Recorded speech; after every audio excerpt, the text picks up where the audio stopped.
नवरात्री भक्ती, नृत्य आणि वाईटावर चांगल्याचा विजय घेऊन भारत जिवंत होतो। पण नवरात्रीला केवळ उत्सवापेक्षा अधिक काय बनवते?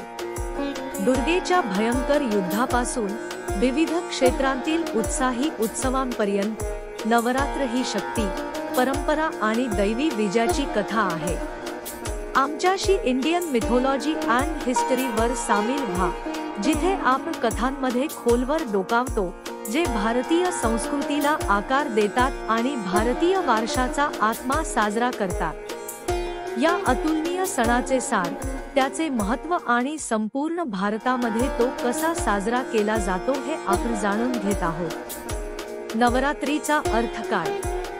नवरात्री, ज्याचा अर्थ संस्कृतमध्ये नवरात्री, हा एक उत्साही हिंदू सण आहे, जो आदि पराशक्तीचे मूर्त स्वरूप देवी दुर्गाला समर्पित आहे। हा उत्सव 9 रात्री आणि 10 दिवस चालतो, दैवी स्त्री शक्ती किंवा शक्ती साजरी करतो। नवरात्र का साजरी केली जाते? नवरात्री ही देवी दुर्गा आणि महिषासूर यांच्यातील पौराणिक युद्ध आहे। ही भयंकर लढाई दुष्टपणावर धार्मिकतेच्या विजयाचे प्रतीक आहे। हा सण दुर्गेच्या विजयाचा आणि वैश्विक सुव्यवस्था पुनर्संचयित करण्यात तिच्या भूमिकेचा, वाईटावर चांगल्याचा अंतिम विजय दर्शवणारा सन्मान करतो। नवरात्र कशी साजरी केली जाते? नवरात्री हा भक्तीचा, सांस्कृतिक वैभवाचा सण आहे। प्रत्येक दिवस नवदुर्गा म्हणून ओळखल्या जाणाऱ्या दुर्गा देवीच्या वेगळ्या पैलूसाठी समर्पित आहे। उत्सवांमध्ये विस्तृत रंगमंच सजावट, पवित्र ग्रंथांचे पठण, देवीच्या कथांचे नियम आणि उत्साही मिरवणुका यांचा समावेश होतो। पुष्कळ भक्त उपवास पाळतात आणि देवीचा सन्मान करण्यासाठी आध्यात्मिक साधना करतात। नवरात्रीचे विविध प्रकार।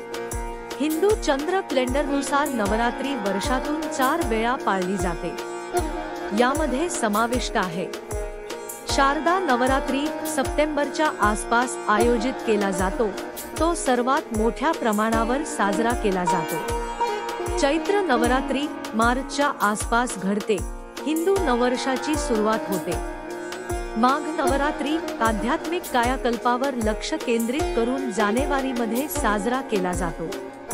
आषाढ नवरात्री, जुलै-ऑगस्ट मध्ये होतो, बहुतेकदा मान्सून आणि कृषी थीमशी संबंधित असतो।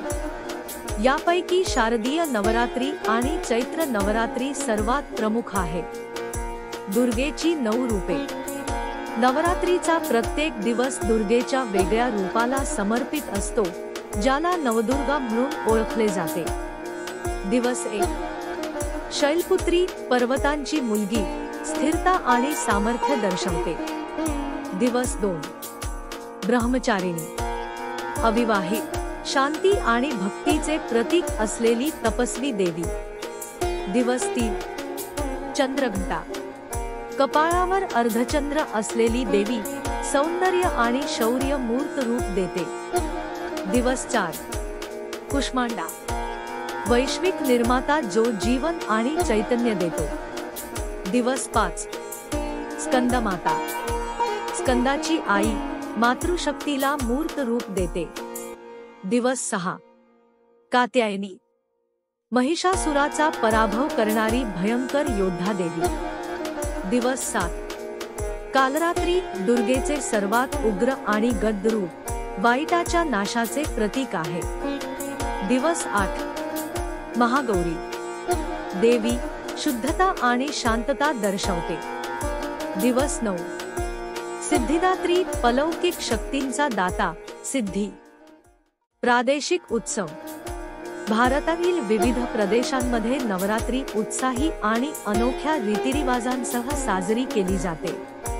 भारतीय संस्कृतीच्या विविधतेचे दर्शन घडवणाऱ्या या भव्य उत्सवाला प्रत्येक परिसराने स्वतःची चव जोडली आहे। देशाच्या विविध भागात नवरात्री कशी सुरू होते ते जवळून पाहूया। पूर्व भारत। दुर्गा पूजा। पूर्व भारतात, विशेषतः पश्चिम बंगाल, आसाम आणि ओडिशामध्ये, नवरात्री हा दुर्गापूजेचा समानार्थी शब्द आहे। हा भव्य सण बंगाली हिंदूंसाठी वर्षाचा मुख्य आकर्षण आहे आणि तो अत्यंत भव्यतेने आणि उत्साहाने साजरा केला जातो। रस्त्यांवर विस्तृत प्रल, तात्पुरती बांधकामे, दुर्गा देवीच्या सुंदर शिल्पाकृतींनी सुशोभित केलेले आहे।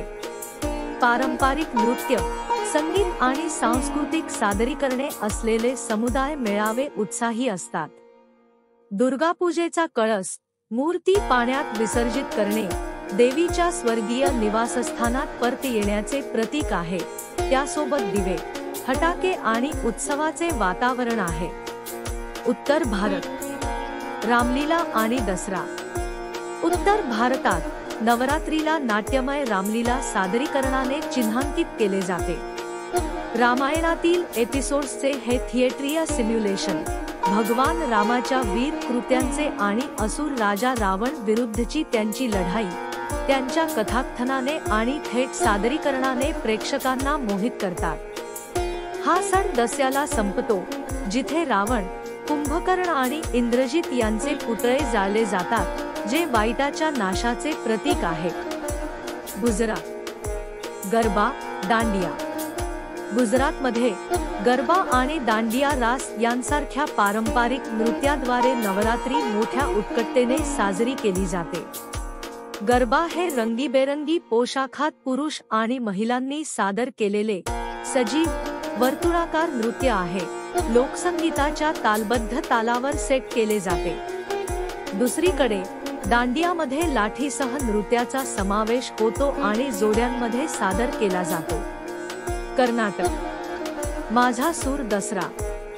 कर्नाटकात विशेषतः मैसूरूमध्ये नवरात्री दसरा राज्य सण म्हणून साजरा केला जातो। मैसूरू दसरा त्याच्या भव्यतेसाठी प्रसिद्ध आहे, ज्यामध्ये सजवलेल्या हत्ती, पारंपरिक संगीत आणि नृत्यासह शाही मिरवणूक आहे। हा सण देवी चामुंडेश्वरीच्या विजयाचा सन्मान करतो, एक दुर्गेचे रूप। हायलाइट्स मध्ये जम्बू सावरीचा समावेश आहे, जिथे देवीची मूर्ती एका आकर्षकपणे सजवलेल्या हत्तीवर रस्त्यावरून फिरते। तामिळनाडू, गोलू डिस्प्ले, आयुधा पूजा आणि सरस्वती पूजा। तामिळनाडूमध्ये गोलू, देवाच्या बाहुल्यांचे प्रदर्शन यासारख्या अनोख्या परंपरेने नवरात्री साजरी केली जाते आणि ती एका पायरीवर मांडली जाते। या गोलू डिस्प्लेमध्ये देवता, पौराणिक दृश्ये आणि ग्रामीण जीवन यासह विविध थीम आहे। कुटुंबे घरी हे डिस्प्ले लावतात आणि मग मित्र आणि नातेवाईक गोलू पाहण्यासाठी, भेटवस्तूंची देवाणघेवाण करण्यासाठी आणि सणाच्या मिठाईचा आनंद घेण्यासाठी एकमेकांना भेट देतात।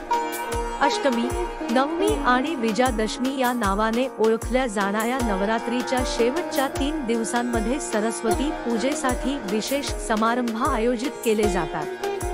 पुस्तके आणि शैक्षणिक साधनांची पूजा केली जाते आणि विजयादशमीचा दिवस विद्यारंभ म्हणून ओळखल्या जाणाऱ्या नवीन शिकण्याच्या प्रयत्नांची सुरुवात करण्यासाठी शुभ मानला जातो। या व्यतिरिक्त आयुध पूजा नावाच्या विधीमध्ये साधने आणि शस्त्रे यांचा सन्मान केला जातो, जे ज्ञान आणि कारागिरीच्या आदराचे प्रतीक आहे। निष्कर्ष, नवरात्री जवळ येत असताना नवरात्री आपल्यासाठी एक शक्तिशाली संदेश देऊन जाते। काळ कितीही काळोख असला तरीही प्रकाश आणि चांगुलपणा नेहमीच प्रबळ असेल। हा सण आपल्याला आपल्या परंपरांशी जोडतो आणि आपल्या प्रत्येकामध्ये असलेल्या सामर्थ्याची आठवण करून देतो। प्रत्येक प्रदेश आपापल्या परंपरा आणि प्रथा घेऊन येतो, नवरात्रीला खऱ्या अर्थाने राष्ट्रीय सण बनवतो, जो लोकांना उत्सव आणि भक्तीमध्ये एकत्र करतो। जर तुम्ही नवरात्रीच्या या प्रवासाचा आनंद लुटला असेल तर भारतीय पौराणिक कथा आणि इतिहासाच्या आकर्षक जगाच्या अधिक माहितीसाठी आमचे चॅनल लाईक, शेअर आणि सबस्क्राईब करायला विसरू नका। आम्हाला खाली कॉमेंट द्या, तुम्ही नवरात्री कशी साजरी करता। आम्हाला तुमच्या कथा ऐकायला आवडेल।